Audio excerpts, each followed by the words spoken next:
गुरुर्ब्रह्मा गुरुर्विष्णु गुरुर्देवो महेश्वरा गुरुर्साक्षात् परब्रह्म तस्मै श्री गुरुवे नमः।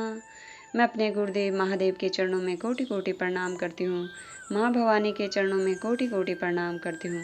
सभी देवी देवताओं के चरणों में कोटि कोटि प्रणाम करती हूँ। सभी गुरु भाई बहनों को मेरा कोटि कोटि प्रणाम।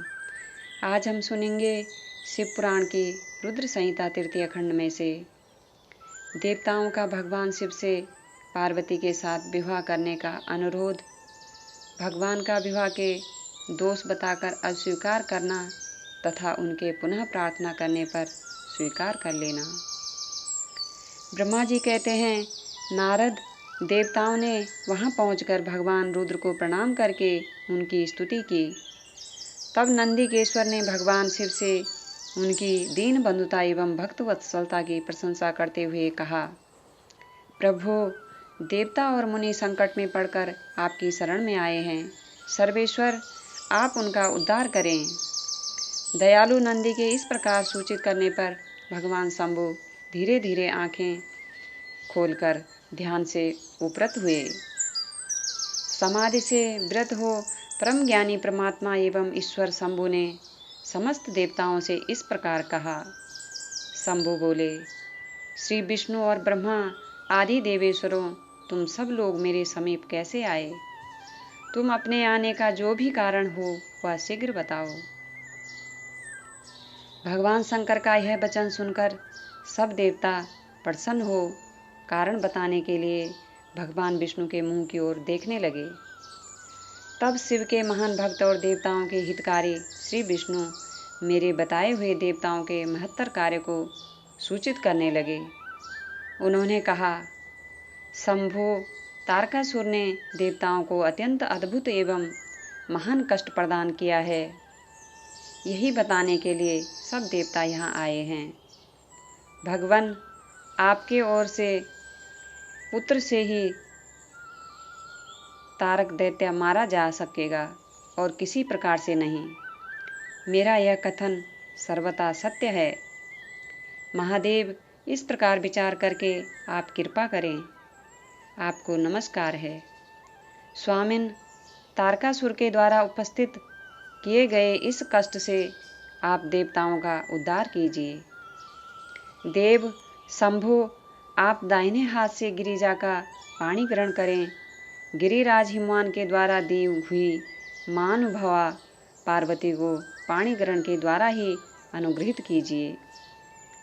श्री विष्णु का यह वचन सुनकर योग प्रायण भगवान शिव ने उन सब को उत्तम गति का दर्शन कराते हुए इस प्रकार कहा, देवताओं, ज्यों ही मैंने सर्वांग सुंदरी गिरिजा देवी को स्वीकार किया, त्यों ही समस्त सुरेश्वर तथा ऋषि मुनि सकाम हो जाएंगे।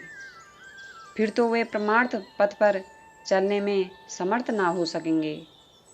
दुर्गा अपने पाणी ग्रहण मात्र से ही कामदेव को जीवित कर देगी। विष्णु, मैंने कामदेव को जलाकर देवताओं का बहुत बड़ा कार्य सिद्ध किया है। आज से सब लोग मेरे साथ सुनिश्चित रूप से निष्काम होकर रहें। देवताओं, जैसे मैं हूँ उसी तरह तुम सब लोग पृथक पृथक रहकर कोई विशेष प्रयत्न किए बिना ही अत्यंत दुष्कर एवं उत्तम तपस्या कर सकोगे। अब उस मदन के न होने से तुम सब देवता समाधि के द्वारा परमानंद का अनुभव करते हुए निर्विकार हो जाओ। क्योंकि काम नरक की ही प्राप्ति कराने वाला है। काम नरक की ही प्राप्ति कराने वाला है। काम से क्रोध होता है, क्रोध से मोह होता है और मोह से तपस्या नष्ट होती है। अतः तुम सभी श्रेष्ठ देवताओं को काम और क्रोध का परित्याग कर देना चाहिए। तुम सभी श्रेष्ठ देवताओं को काम और क्रोध का परित्याग कर देना चाहिए। मेरे इस कथन को कभी अन्यथा नहीं मानना चाहिए। ब्रह्मा जी कहते हैं, नारद, वृषभ के चिन्ह से युक्त ध्वजा धारण करने वाले भगवान महादेव ने इस प्रकार की बातें सुनाकर ब्रह्मा और विष्णु देवताओं तथा मुनियों को निष्काम धर्म का उपदेश दिया।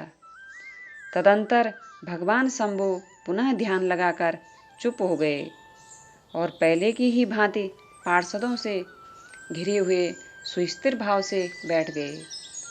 वे अपने मन में ही स्वयं आत्मस्वरूप निरंजन, निराभास, निर्विकार, निरामय, प्रातपर, नित्य, ममता रहित, निर्वग्रह, शब्दातीत, निर्गुण, ज्ञानगम्य एवं प्रकृति से पर परमात्मा का चिंतन करने लगे। इस प्रकार परम स्वरूप का चिंतन करते हुए वे ध्यान में स्थित हो गए। बहुत से प्राणियों की सृष्टि करने वाले भगवान शिव ध्यान करते करते ही परमानंद में निमग्न हो गए। श्री हरि एवं इंद्र आदि देवताओं ने जब परमेश्वर शिव को ध्यान मग्न देखा तब उन्होंने नंदी की सम्मति ली। नंदी ने पुनः दीन भाव से स्तुति करने के लिए कहा। उनकी इस सत्सम्मति के अनुसार देवता स्तुति करने लगे। वे बोले, देव देव महादेव, करुणा सागर प्रभु, हम आपकी शरण में आए हैं। आप महान कलेश से हमारा उद्धार कीजिए। आप महान कलेश से हमारा उद्धार कीजिए। ब्रह्मा जी कहते हैं, नारद, इस प्रकार बहुत दीनतापूर्ण उक्ति से देवताओं ने भगवान शंकर की स्तुति की। इसके बाद वे सब देवता प्रेम से व्याकुलचित हो उच्च स्वर से फूट फूट कर रोने लगे। मेरे साथ भगवान श्री हरि उत्तम भक्तिभाव से युक्त हो मन ही मन भगवान शंभु का स्मरण करते हुए अत्यंत दीनतापूर्ण वाणी द्वारा उनसे अपना अभिप्राय निवेदन करने लगे। देवताओं के मेरे तथा श्री हरि के इस प्रकार बहुत स्तुति करने पर भगवान महेश्वर अपनी भक्तवत्सलता के कारण ध्यान से विरत हो गए। उनका मन अत्यंत प्रसन्न था। वे भक्तवत्सल शंकर श्री हरि आदि को करुणा दृष्टि से देखकर उनका हर्ष बढ़ाते हुए बोले, विष्णु, ब्राह्मण तथा इंद्र आदि देवताओं, तुम सब लोग एक साथ यहाँ किस अभिप्राय से आए हो? मेरे सामने सच सच बताओ। श्री हरि ने कहा, महेश्वर, आप सर्वज्ञ हैं, सबके अंतर्यामी ईश्वर हैं। क्या आप हमारे मन की बात नहीं जानते? अवश्य जानते हैं, तथापि आपकी आज्ञा से मैं स्वयं भी कहता हूँ। सुखदायक शंकर, हम सब देवताओं को तारकासुर से अनेक प्रकार का दुख प्राप्त हुआ है। इसलिए देवताओं ने आपको प्रसन्न किया है। आपके लिए ही उन्होंने गिरिराज हिमालय से शिवा की उत्पत्ति कराई है। शिवा के गर्भ से आपके द्वारा जो पुत्र उत्पन्न होगा उसी से तारकासुर की मृत्यु होगी, दूसरे किसी उपाय से नहीं। ब्रह्मा जी ने उस दैत्य को यही वर दिया है। इस कारण दूसरे से उसकी मृत्यु नहीं हो पा रही है। अतएव वह निडर होकर सारे संसार को कष्ट दे रहा है। इधर नारद जी की आज्ञा से पार्वती कठोर तपस्या कर रही है। उनके तेज से समस्त चराचर प्राणियों सहित त्रिलोकी आच्छादित हो गई है। इसलिए परमेश्वर, आप शिवा को वर देने के लिए जाइए। स्वामिन, देवताओं का दुख मिटाइए और हमें सुख दीजिए। शंकर, मेरे तथा देवताओं के हृदय में आपके विवाह का उत्सव देखने के लिए बड़ा भारी उत्साह है। अतः आप यथोचित रीति से विवाह कीजिए। प्रात पर परमेश्वर, आपने रति को जो वर दिया था उसकी पूर्ति का अवसर आ गया है। अतः अपनी प्रतिज्ञा को शीघ्र सफल कीजिए। ब्रह्मा जी कहते हैं, नारद, ऐसा कहे उन्हें प्रणाम करके श्री विष्णु आदि देवता और महर्षियों ने नाना प्रकार के स्तोत्रों द्वारा पुनः उनकी स्तुति की। फिर वे सब के सब उनके सामने खड़े हो गए। भक्तों के अधीन रहने वाले भगवान शंकर भी, जो वेद मर्यादा के रक्षक हैं, देवताओं की बात सुनकर हंसकर बोले, हे हरे, हे विदे और हे देवताओं, तुम सब लोग आदर पूर्वक सुनो। मैं यथोचित विशेषता विवेकपूर्ण बात कह रहा हूँ। विवाह करना मनुष्यों के लिए उचित कार्य नहीं है, क्योंकि विवाह दृढ़तापूर्वक बांध रखने वाली एक बहुत बड़ी बेड़ी है। जगत में बहुत से कुसंग हैं, परंतु स्त्री का संग उनमें सबसे बढ़कर है। मनुष्य सारे बंधनों से छुटकारा पा सकता है, परंतु स्त्री प्रसंग रूपी बंधन से वह मुक्त नहीं हो पाता। लोहे और काठ की बनी हुई बेड़ियों में दृढ़तापूर्वक बंधा हुआ पुरुष भी एक दिन उस कैद से छुटकारा पा जाता है, परंतु स्त्री पुत्र आदि के बंधन में बंधा हुआ मनुष्य कभी छूट नहीं पाता। महान बंधन में डालने वाले विषय सदा बढ़ते रहते हैं। जिसका मन विषयों के वशीभूत हो गया है, उसके लिए मोक्ष स्वप्न में भी दुर्लभ है। विद्वान पुरुष यदि सुख चाहता है तो वह विषयों को विधि पूर्वक त्याग दें। विषयों को विष के समान बताया गया है, जिनके द्वारा मनुष्य मारा जाता है। विषयी के साथ वार्ता करने मात्र से मनुष्य क्षण भर में पतित हो जाता है। आचार्यों ने विषय को मिश्री मिलाई हुई वारुणी कहा है।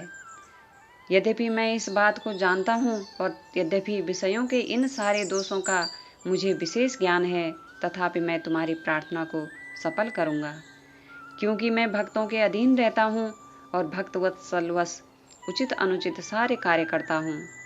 इसलिए तीनों लोकों में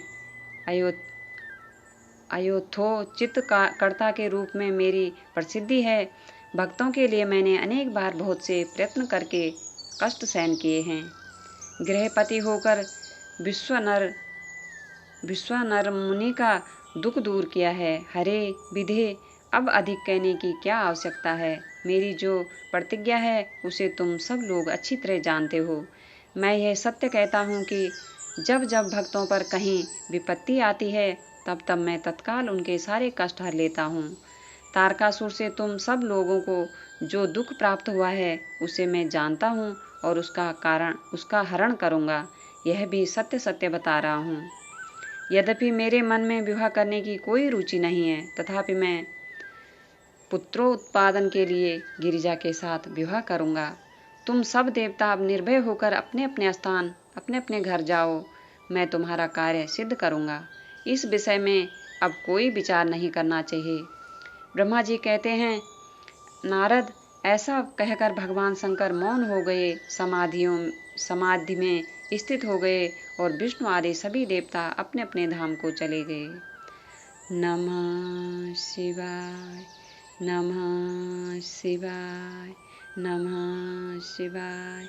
मैं अपने गुरुदेव महादेव के चरणों में कोटि कोटि प्रणाम करती हूँ। माँ भवानी के चरणों में कोटि कोटि प्रणाम करती हूँ। सभी गुरु भाई बहनों को मेरा कोटि कोटि प्रणाम।